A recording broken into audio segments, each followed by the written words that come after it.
Hello, it's Burgess Taylor and it's Writer Wednesday, and I thought I'd do something a bit different.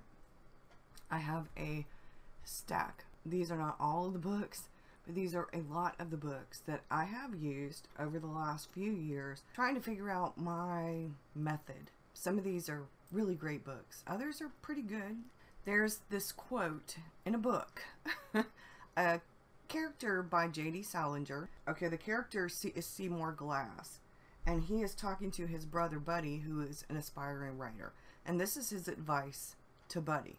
You think of the book you'd most like to be reading, and then you sit down and shamelessly write it.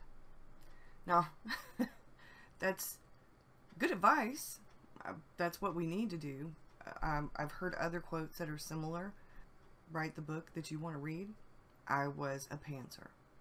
But I noticed that as I got towards the middle of the book, especially my first couple of NaNoWriMos, I got to what a lot of people call the saggy middle. And the saggy middle really threw me for a loop, and it was because although I knew before I started, usually, my beginning, my middle, and my end, things kind of ended up having a life of their own. Characters changed things for me, so to speak. Well, that saggy middle just kept happening.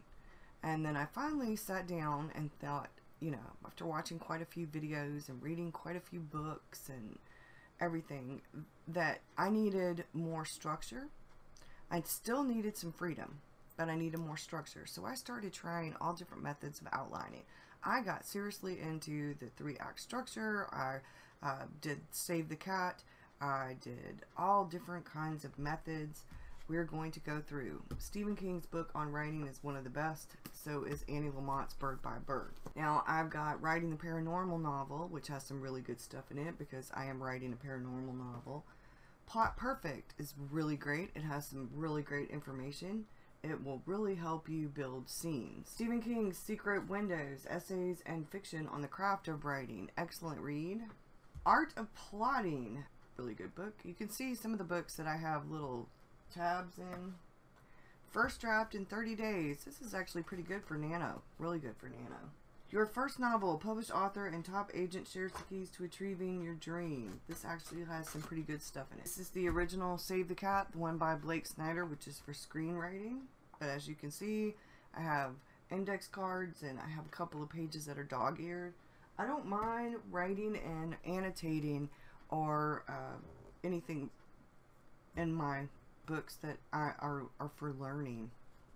The Marshall Plan for Novel Writing, 16-step program guaranteed to take you from idea to completed manuscript, and he does have some really great stuff in it. Please Understand Me, Temperament, Character, and Intelligence. This is about character, and it does have some really great stuff in it.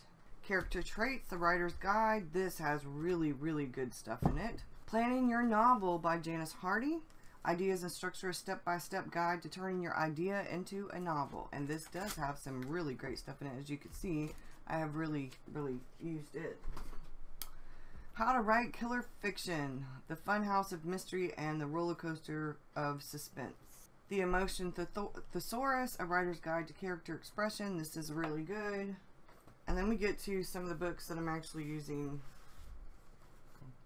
The Writer's Compass, From Story Map to Finished Draft in 7 Stages. This is an awesome book.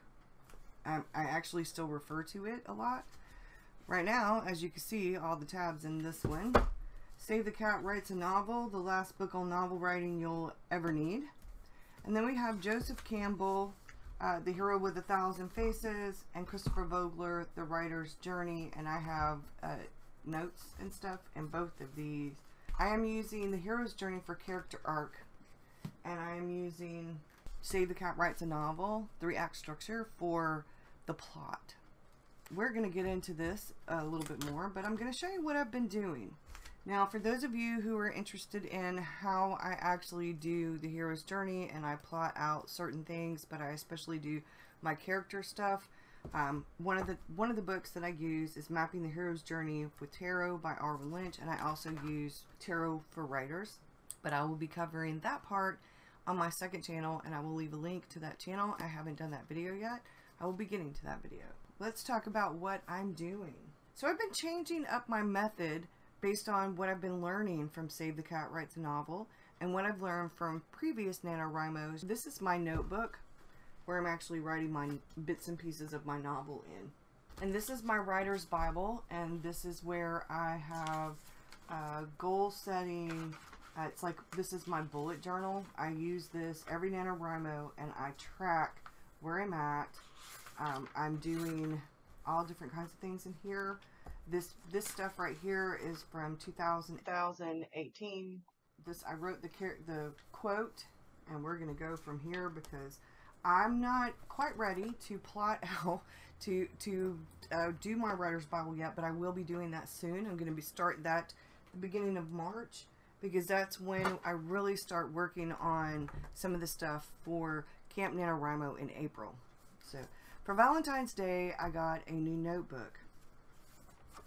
And what I've been doing in my notebook, and let's see if we can zoom in a little. So what I've done is I've combined, let's move this way. I've combined the hero's journey and 3-act structure right here. I put them on a timeline, so to speak, and figured out what is what. Like, I have the B story, which is definitely characters, and the B story and the A story close in right here. These are our acts. This is the break into 2, the break into 3, and then we start with the opening, which is the opening image and the ordinary world, and then this is our midpoint, and then this is our end, what would be resolution. The act 1 is the setup. Act 2 is, we're going to split it into 2.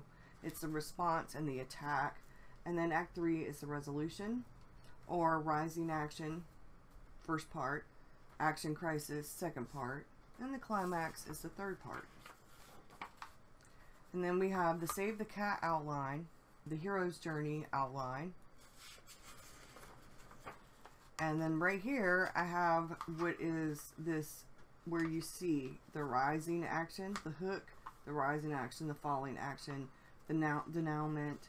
You see what's at stake, external conflict, internal conflict, the first turning point, the second plot point, this is the action part, the climax, the sense of urgency. Then we get to back here over on this side with the falling action, we have revelation, resolution, and tag. And I have color coded because right here I want to know what is what. So I'm intermingling my hero's journey, which is my character arc, and my plot, which is the 3-act structure, Save the Cat. So this is where I have the opening image over here I've written, and it has the ordinary world because this is equivalent to the opening image, and I wrote down the stuff from what I got from doing my part of the outline, and I can fill in her name. A lot of times in here you'll just see main character. And then this is where I have the opening image. Now the opening image is from 3-act structure, and I've written, because I have a prologue, and I'm not including the prologue. My prologue's been written for quite a while, and I'm really happy with my prologue, so I'm not changing anything with my prologue. And then this is the theme stated. The setup is part theme stated, and all that's part of the setup. So I put the setup on the same page, and then I continue writing. And I continue, and I did some story cubes. I have these story cubes, and I will show those. And then I have the catalyst right here, and I'm not finished with this. And then that's where I am at with that. It's not super complicated. I'm following along with the book. I've been reading the book. I've been going through things. I'm actually using the book that I talked about, but I'm using these 2 books along with Campbell and Vogler's The Hero's Journey, along with this book and a couple of other books that are talking about plotting. I've been going through, and this book. I'm really serious about it. I really want to get back into my novel like deeply, and so I started all over. Now some of my ideas are still the same. I still have all of my information from before, but I actually started a whole new Scrivener project. I'm redoing my outline. Now there are some things that I will be putting at the bottom of the page when I do either the part from the hero's journey, which is the character arc, or the plot stuff, because I did this outline before and I only used the hero's journey and it didn't have quite enough plot stuff. I'm more of a character-based writer, which makes sense, but I needed more.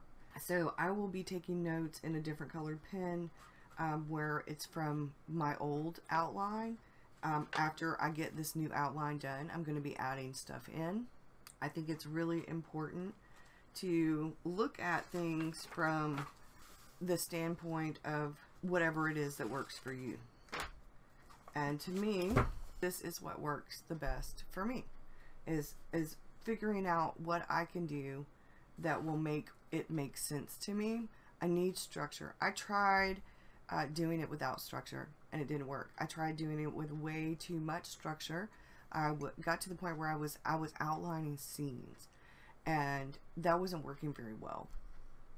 So I decided, instead of outlining scenes, what I want to do this time around, which is why I have the one book, this one, Plot Perfect, and this one, where they do scene by scene, and this one has a lot of really good stuff for different things, but I don't want to do the scenes for the plot. I want to do the scenes for the character's conflict, her internal, external, her goal and motivation, and I think this will help me do that. As you can see, I have stick-it notes in here. I have all kinds of good, I really want to have everything done by the time April 1st comes. I've been taking a lot of time. I've been doing this little by little, and I started out brainstorming, and I just, on a blank piece of paper, from a random blank piece of paper, I wrote down all of my ideas about the novel. And then I went through and I circled and squared and highlighted the ones that I knew were definite, that actually had to be in the novel.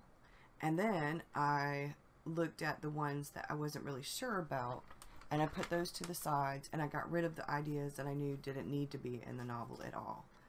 I did a mind map. It's put away. I'm going to go back through that mind map once I get this done. Once I finish with this, and I've done all of my actual plotting, my actual outline, I will go back through with my mind map, and I will look at what I have of how I kind of pictured the map. I have it actually on my wall. I'll insert a picture. I did a visual representation of my mind map and created a story wall. And once I'm done with my actual outline, which I keep looking back at my visual representation of my mind map, because I wrote it down with words, but then I made the visual representation. And I have some great ideas.